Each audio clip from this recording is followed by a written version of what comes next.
Alright guys, we're back. Brand new day. Let's see, let's get some repairs doing here. Good day.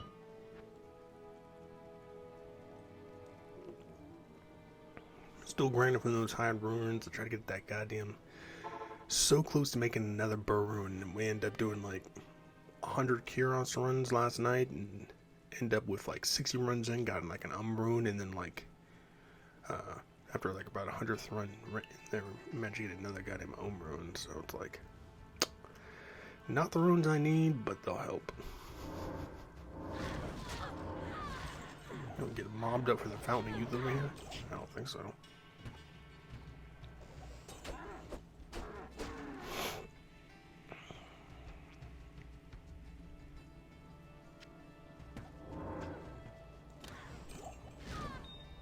So once again in our travels, we're gonna go save Deckard Cain. In this case, let's try to.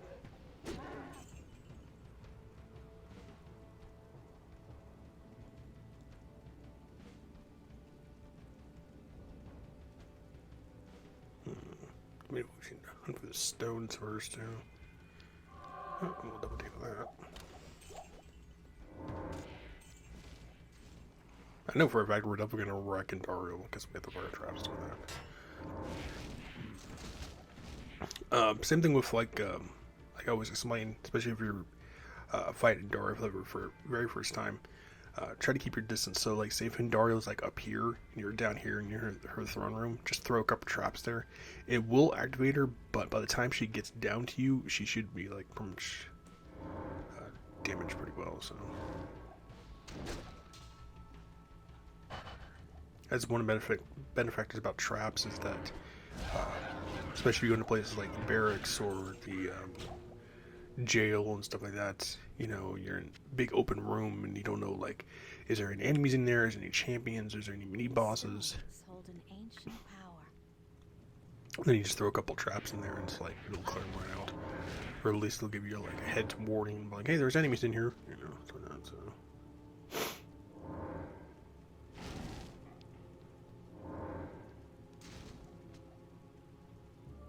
you know what, we don't have one.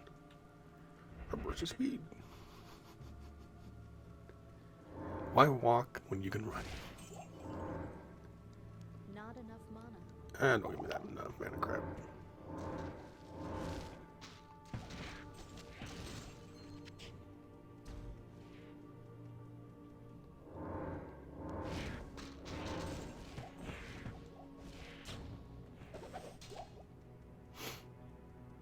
And got our sorceress to finally up to like level 94, and got our Amazon to level 90 a couple days ago too. So we'll be on that, and then slowly working on our Horker Barb. I think the best thing so far that I've gotten off of him from fighting Tropical was like a trap GC. So that was actually pretty cool. It was like 30 something life, I think. 11 more into traps. So.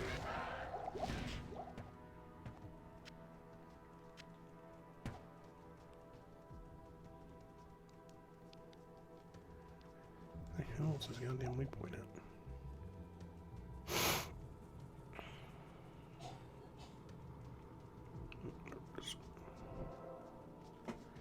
I'm like really tired lately. It's like I'm really annoying too. But it's like also being like freezing cold outside now, so. And your body's like mine. It's like hibernation mode. We must sleep. Get out of bed? What's that? So you get like that hazy type of look, like you're stoned, but you're just like really tired. It's like, you're great. That's what I want to look like. But I don't drink like coffee. You know, they be a card go by. I don't drink like coffee or tea in the morning. So this is another great area for traps. Really. Besides like any of your summoners like Druid or Necromancer. You're resilient, aren't you? Sir? Rocky Balboa over here. Because you're well, light radius is actually a thing in Diablo 2. I do not believe light radius is a thing in Diablo 3 or Diablo 4. Unless they changed that in Diablo 4, but basically it's like your POV. And that's where traps come in like really handy, especially within this area, because like it's completely dark. And the fact that, you know, you don't know if there's any enemies hiding up there, so it's like, especially when you're playing on something like hell difficulty, or in my case, player 7, you know, better safety than to be sorry. Words.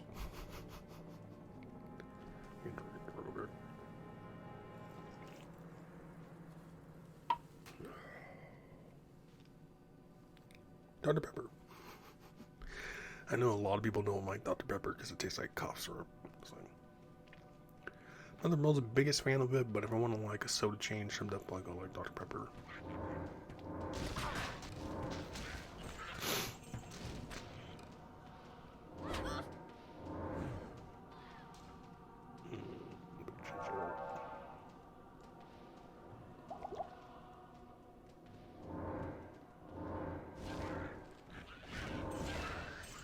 Gained her level race.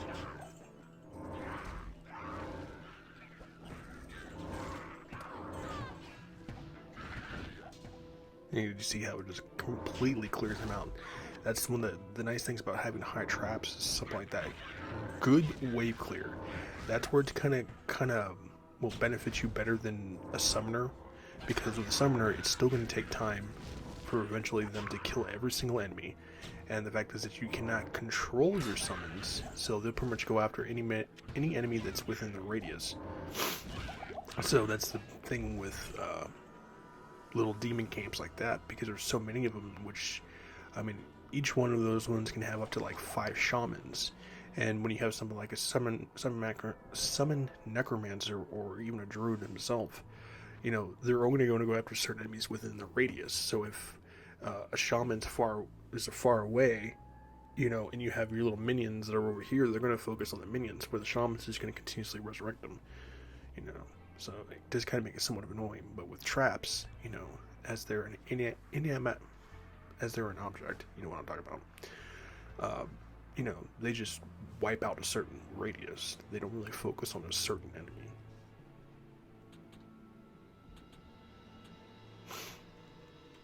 Never try to have a conversation with me in the morning. It just will not end well.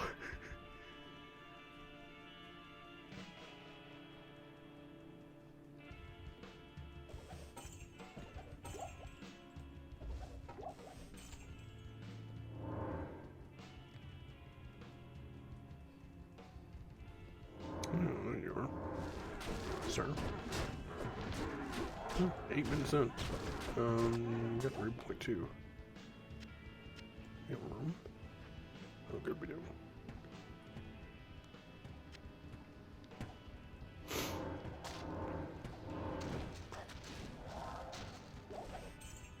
How has this tree escaped corruption?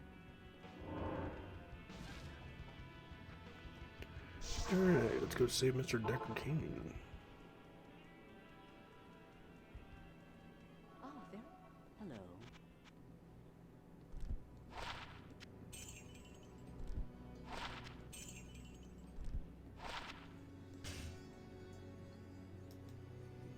Not a bad little shield.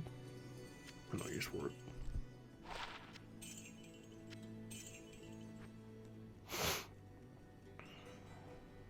I think this one's repair. Oh, Rakanishu is dead. And he ain't coming back.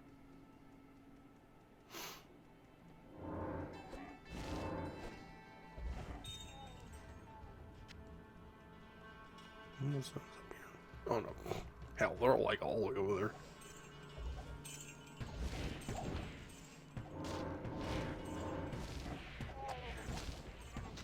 You know, that's one of the things about the traps is that, you know, because you don't have summons and you're more reliant on your traps than the amount of damage they actually do, getting overrun is a very, very deadly thing, because assassin is still pretty squishy, and that's where faster run walk comes in really handy, so you can just outrun the enemies. But there are enemies that will basically match the same speed as you, It can be really annoying, especially those frog-looking ones, the ones that leap around and shit. Those ones can match your speed. Always be careful.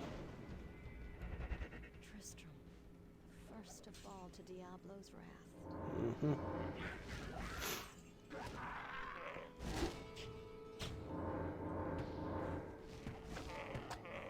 I think I remember reading the lore about that Adrian knew about Diablo the entire time, and that she just proceeded just to follow through because of, well, like anything, you know, wanted more power and stuff like that, and become more of a powerful witch, so she just sided up with Diablo instead of actually helping vanquishing him.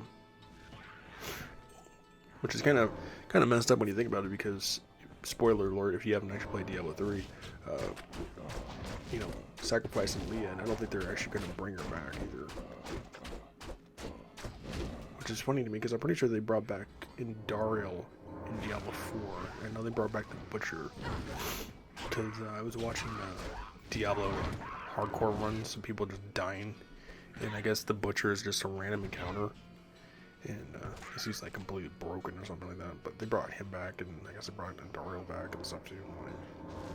They're not exactly what I call main characters to bring back, since they did bring him back in Diablo 3 too.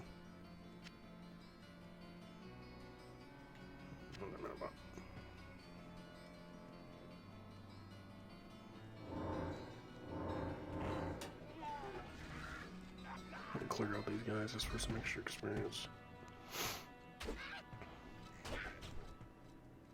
Because there's no way the hell they're going to bring back Deckard Cain unless they do something like a Star Wars ghost thing. Where he comes back as a shade. So, listen, I'm still alive.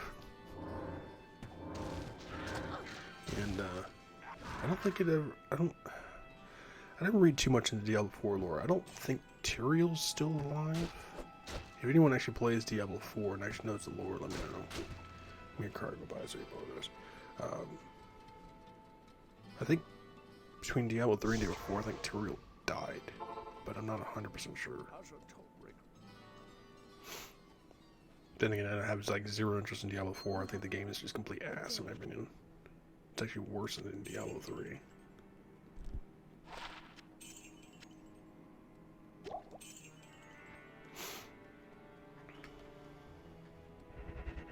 We got 12.5 minutes. We have enough time to go fight the Countess.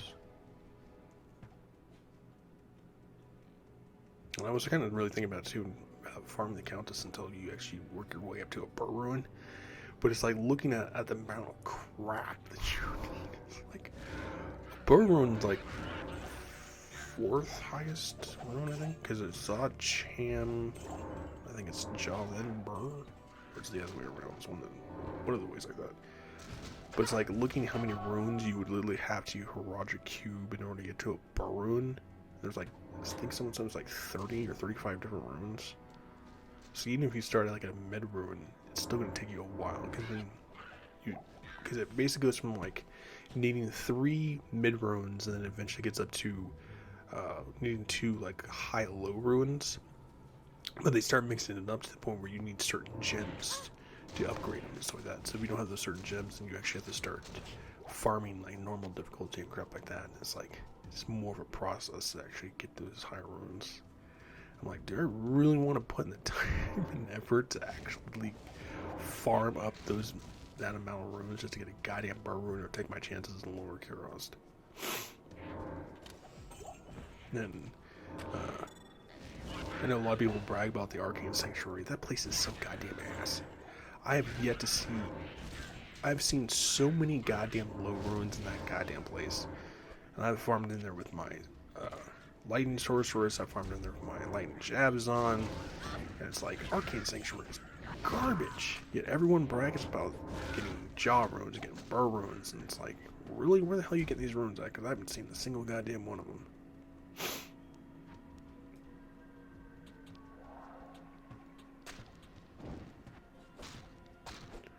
You may hear my computer booting up over there, so I do apologize.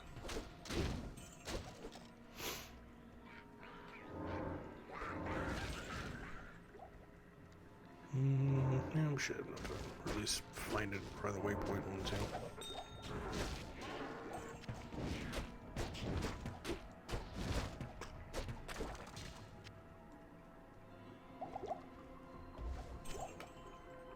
and I watched someone play one of the greatest games to ever be created, at least for the Xbox, and actually the Xbox 360, BioShock. If you've never played BioShock, you kind of like horror / FPS type of game, BioShock is one I highly recommend. And the people that I cannot speak today. The people make the mistake of starting out with BioShock 3. Do not start with BioShock 3. Start with BioShock 1 and then 2 and then 3. But BioShock is like one of the greatest games to ever be created. And back in the day when the Xbox 360 was still relevant, the game actually had gotten reward for the best water graphics to actually be created for that time for any game that came out. So I was like, yeah.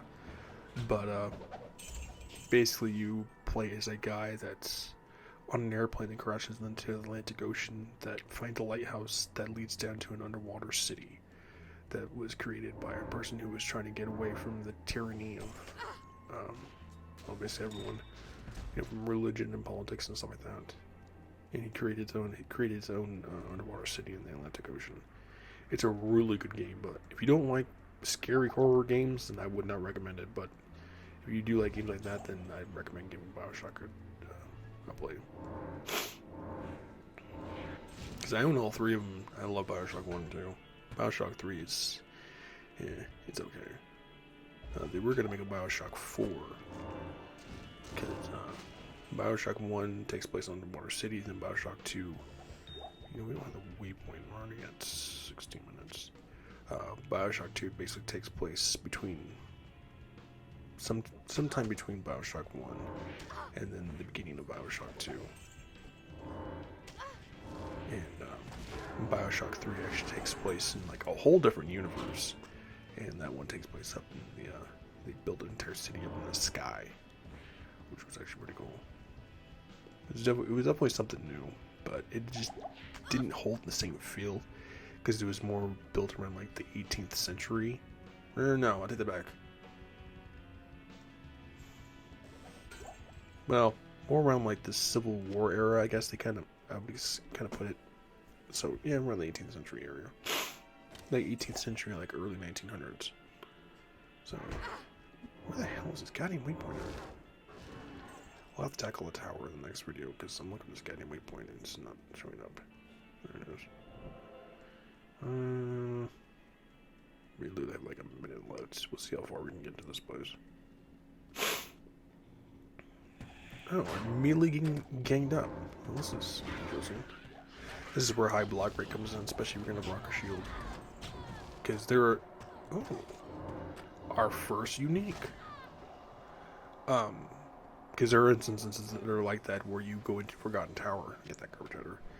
And there are like mini bosses like right at the goddamn entrance. And if you're not careful enough, depending on which character class you play, you can get overwhelmed. As good as this one is, it's still better for Paladin if you can't get a hold of Targe. I'm not going to bother using it because it'll drop my resistance down. So actually, what is the block rate on that? 45. Still at a block rate, but lose those 15 resistances. It's okay. Not really worry about too much. Like a minute left. Guess I'm pretty much just dicking around in this place.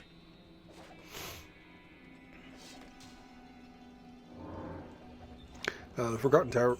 Yeah, my water's there. The Forgotten Tower is another one of the areas where it's like perfect for traps, and because long hallways like this, you don't know when any enemies will be in there, unless those certain mini bosses have some sort of aura. Usually, fanaticism or might will be the ones you really want to watch out for, because those are the ones that are consistent with archers. And archers are extremely deadly in this goddamn game. And tanky boys like that. Usually once when it comes to like the Goatmen or the Devilkin guys or the Ghosts, Conviction is usually the ones you want to watch out for the most. Especially usually with the Goatmen, because they'll sometimes be like Conviction with like spectral hits. slash like holy fire or holy shock or some crap like that. Or excuse me, not that. They'll have like the charge bolt effect, so when you hit them it sparks off charge bolts. Oh, we're at 20 minutes. So we're gonna end the video here, and then we'll immediately pick it back up, and we'll see how far we get with that. Alright, stay tuned. But stay safe, healthy, and sanitized. Make sure to drop a like, subscribe, leave comments below, and make sure to check them all out. See you guys.